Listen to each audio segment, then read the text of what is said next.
नमस्कार, बहुत स्वागत है आपका जी मध्य प्रदेश छत्तीसगढ़ देख रहे हैं आप। मैं हूं शिवांगी द्विवेदी आपके साथ। बड़ी खबर रायपुर से है। मिशन 2023 के लिए बीजेपी की नई रणनीति तैयार हो रही है।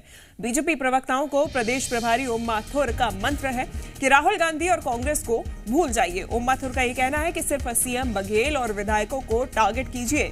2023 हमारे कब्जे में रहेगा, जाने नहीं देंगे। ओम माथुर ने विश्वास भरते हुए जीत की हुंकार भरी है, लेकिन मंत्र ये दिया है कि आप राहुल गांधी को भूल जाइए, केवल भूपेश बघेल को टारगेट में रखिए।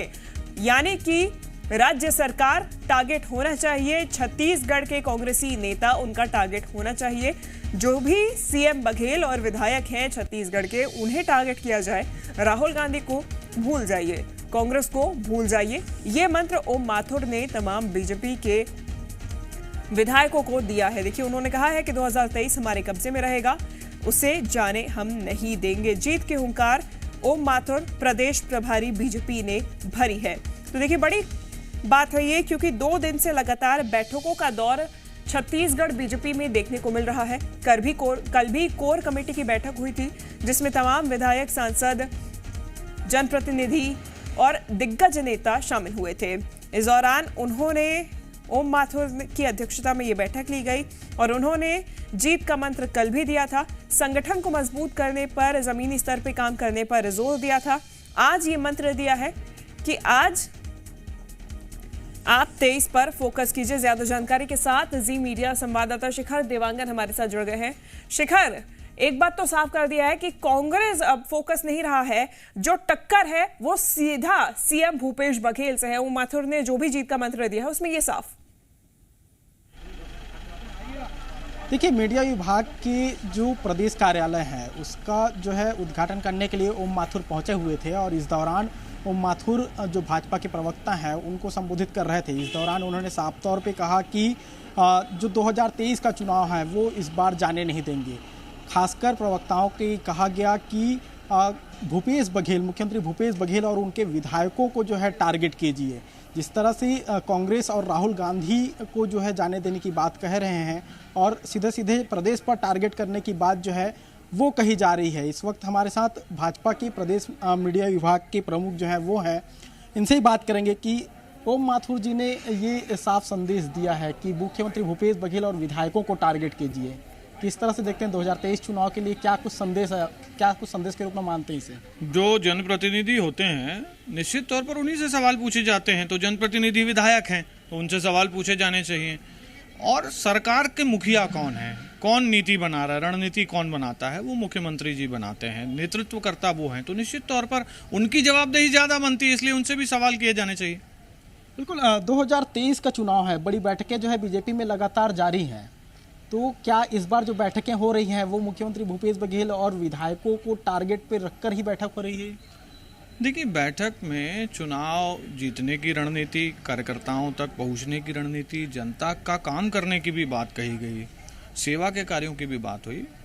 लेकिन जब हम विपक्ष में हैं तो निश्चित तौर पर हम मुख्यमंत्री जी से सवाल पूछेंगे। और जो विधायक कांग्रेस के स्वयं, जिनकी सर्वे रिपोर्ट बहुत खराब है, 70% विधायक काम नहीं कर पाए हैं, तो निश्चित तौर पर जनता उनसे सवाल पूछ रही है और विपक्ष साथ में होकर अमित जी से ये भी सवाल कीजिए कि जीत का मंत्र ये दिया है कि सीएम भूपेश बघेल को टारगेट करना है, विधायकों को टारगेट करना है, तो क्या ये मान लिया है कि कांग्रेस से अब लड़ाई नहीं है, लड़ाई सीएम भूपेश बघेल से लड़ाई है?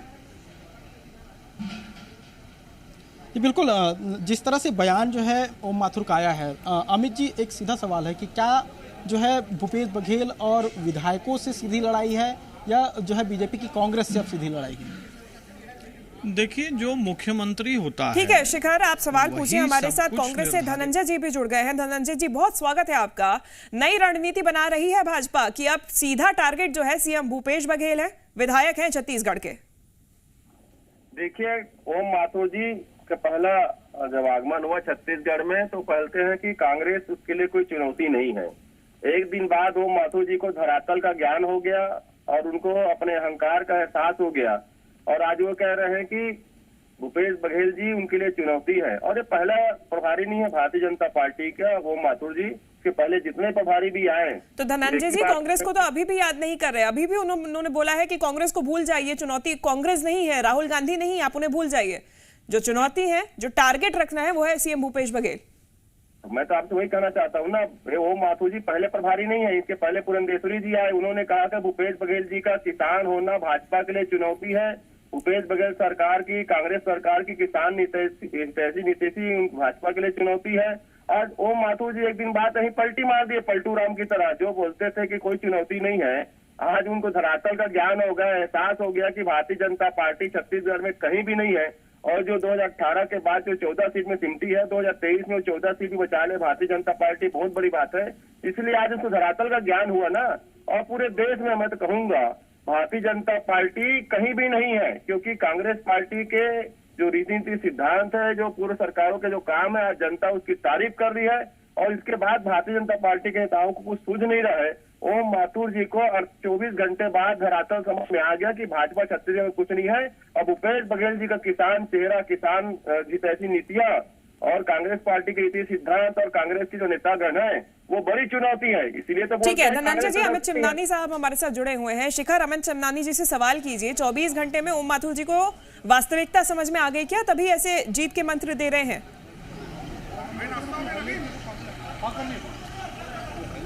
देखिए, ओम माथुर का जो बयान आया है, और उस बयान में उन्होंने साफ तौर पे कहा है कि भूपेश बघेल और विधायकों को टारगेट कीजिए, क्योंकि प्रवक्ता जो है वो जो है सरकार को आईना दिखाने के लिए, जो विपक्ष का है वो सरकार को आईना दिखाने का काम करता है, और उसी को लेकर ही प्रवक्ताओं को ओम माथुर संबोधित कर रहे थे। और इस दौरान ओम माथुर ने साफ तौर पे कहा कि कांग्रेस और राहुल गांधी को छोड़ अब जो है भूपेश बघेल और विधायकों को टारगेट करना चाहिए।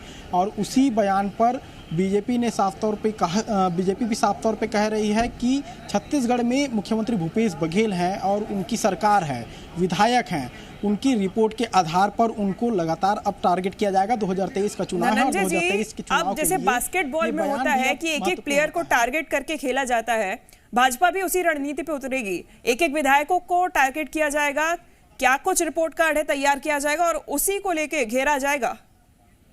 देखिए, छत्तीसगढ़ की भूपेश बघेल सरकार की रिपोर्ट कार्ड जनता के पास में है, और अब तक जो 4 विधानसभा के उपचुनाव हुए हैं उसमें कांग्रेस का परचम लहराया। भूपेश बघेल सरकार की नीतियों पर जनता ने मुहर लगाई है। नगर निगम के चुनाव हो, नगर पालिका के चुनाव हो, नगर पंचायत के चुनाव हो, और लगातार कांग्रेस पार्टी को समर्थन मिल रहा है। और भानु प्रताप उपचुनाव में भी भारतीय जनता पार्टी को मुंह की खानी पड़ेगी। मैं तो कहा ना, जो ओम माथुर जी छत्तीसगढ़ आते ही जो चुनौती नहीं होने की बात करते थे, 24 घंटे में उनको धरातल समझ में आ गया कि छत्तीसगढ़ में भाजपा कहीं नहीं है। और कांग्रेस पार्टी जो लगातार नरेंद्र मोदी सरकार के खिलाफ, जो उनकी जन विरोधी नीतियों के खिलाफ जनता की लड़ाई लड़ रहे हैं, जो भारत जोड़ो यात्रा में जो जन सैलाब उमड़ रहा है, जो भारतीय जनता पार्टी एक भय के वातावरण उत्पन्न करके रखी थी, वातावरण को तोड़ कर लोग बाहर आके खुल के बोल रहे हैं इस नीतियों के खिलाफ, तो उनके पास ये बोलने के अलावा कुछ नहीं बचता है। ठीक है धनंजय जी, तैयारियां दोनों ही पार्टी कर रही हैं, चुनाव जनता करेगी। धन्यवाद आपका हमारे साथ जुड़ने के लिए। शिखर, आपका भी धन्यवाद तमाम जानकारी हम तक पहुंचाने के लिए। चलिए आगे बढ़ेंगे। मध्य प्रदेश में राहुल गांधी की भारत